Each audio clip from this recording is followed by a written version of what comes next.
রাজ্য সরকার বিদ্যুৎ দপ্তরের মাধ্যমে মাসুল বৃদ্ধি করে সাধারণ মানুষের উপর অমানবিক অর্থনৈতিক নির্যাতন চালানো শুরু করেছে।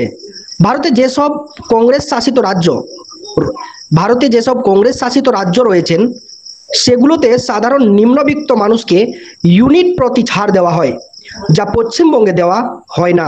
পরিকল্পনা অনুযায়ী অন্যান্য রাজ্যে 200 ইউনিট প্রতি বিল সম্পূর্ণ ছাড় দেওয়া যায়, যা আমাদের রাজ্যে মাত্র 75 ইউনিট ছাড় দেওয়া হয়। পশ্চিমবঙ্গের বুকে ইসলামপুর সাব ডিভিশনের অন্তর্গত জায়গাগুলিতে হালকা বাদল বৃষ্টি হলেই বিদ্যুৎ সরবরাহ থাকে না। ইসলামপুর সাব ডিভিশনে কোনো ব্যক্তি অথবা অঞ্চলে বিদ্যুৎ সরবরাহ বন্ধ থাকলে ঘন্টার পর ঘন্টা কল করেও এক্ষেত্রে বিদ্যুৎ সার্ভিসের শরণাপন্ন হলে তাদের জবাব আসে ম্যান পাওয়ার নেই অথবা ভেহিকলস নেই, যার কারণে ঠিক সময় মতো বিদ্যুৎ সচল করার সার্ভিস আমরা দিতে পারছি না। এরকমই উত্তর বিদ্যুৎ ডিপার্টমেন্টের সার্ভিসম্যানদের পক্ষ থেকে পাওয়া যায়, যার বিরুদ্ধে আজকে পশ্চিমবঙ্গের উত্তর দিনাজপুর ইসলামপুর সাব ডিভিশনে কংগ্রেস কমিটির পক্ষ থেকে সাব ডিভিশনে একটি র্যালি এবং ডেপুটেশন করে একটি মেমোরেন্ডাম জমা করলেন, যেখানে এই সমস্ত সমস্যাগুলো ইনক্লুড করা হয়েছে। এই হলফনামায় সাইন করেছেন Islampur block Congress committee president Harun Rashid সাহেব। উনি কি বলছেন দেখুন ভিডিওর মাধ্যমে। আমাদের একটা কর্মসূচি রাখা হয়, এই কর্মসূচিটি আমাদের পুরা পশ্চিমবাংলার মধ্যে পশ্চিমবঙ্গের মধ্যে আজকে পুরা কর্মসূচিটা চলছে। আজকে এই কর্মসূচি রাখার কারণ হলো যে আমাদের যে প্রত্যেকটা এলাকার মধ্যে আমাদের শুধু ইসলামপুরে নয়, আরও যেরকম হয়ে গেল রায়গঞ্জ, ইসলামপুর, এইসব জায়গার মধ্যে যে লাইনের অবস্থা, একটু হাওয়া বাতাস হলে লাইট চলে যায়। লাইট যাওয়া মানে একটা বিপদ।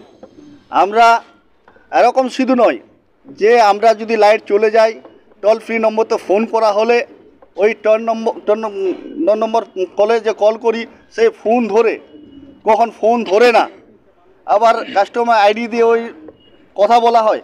কথা বলার পরে কখনো বলে যে গাড়ি অ্যাভেলেবেল নাই, কখন বলে যে ম্যান সুইচ লাইন অফ আছে। আরে বাবা, আপনাদেরকে তো মানুষ জনগণ টাকা দেয়, টাকা দিয়ে আপনাদেরকে লাইট নিচ্ছে, তো আপনারা তো চাকরি করছেন, আপনারা মানুষের বিপদে অসুবিধার মধ্যে আপনাদেরকে এই জিনিসটা দেখতে হবে যে মানুষ কখন কোন অসুবিধার মধ্যে রয়েছে। আমাদের যে এই রাজ্য পশ্চিমবঙ্গ রাজ্যের মধ্যে আর সারা ভারতবর্ষে দেখতে পাচ্ছেন যে আলাদা আলাদা স্টেটে 200 করে ইউনিট, সেই ইউনিটে যারা নিম্ন ব্যক্তি, যারা গরিব মানুষ, যারা অসহায় মানুষ, তাদেরকে 200 ইউনিট করে ছাড় দেওয়া হয়। কিন্তু আমাদের পশ্চিমবাংলা এই রাজ্য মুখ্যমন্ত্রী মমতা ব্যানার্জি 75 ইউনিট ছাড় দিচ্ছে। কেন আমাদের পশ্চিমবঙ্গের মধ্যে 200 ইউনিট কেন ছাড় হবে না? আমরা মুখ্যমন্ত্রীর কাছে এবং আমাদের সাব ডিভিশন অফিসারের কাছে, ডিএম অফিসের কাছে আমরা অনুরোধ করছি যে আমাদের পশ্চিমবঙ্গের মধ্যে 200 করে ইউনিট যারা গরিব মানুষ তাদেরকে ছাড় দেওয়া হোক। কি আজকে কতগুলো দাবি ছিল আপনাদের? আজকে আমাদের 5 দফায় দাবি, আজকে এই কর্মসূচি ডেপুটেশন দেওয়া হয়েছে।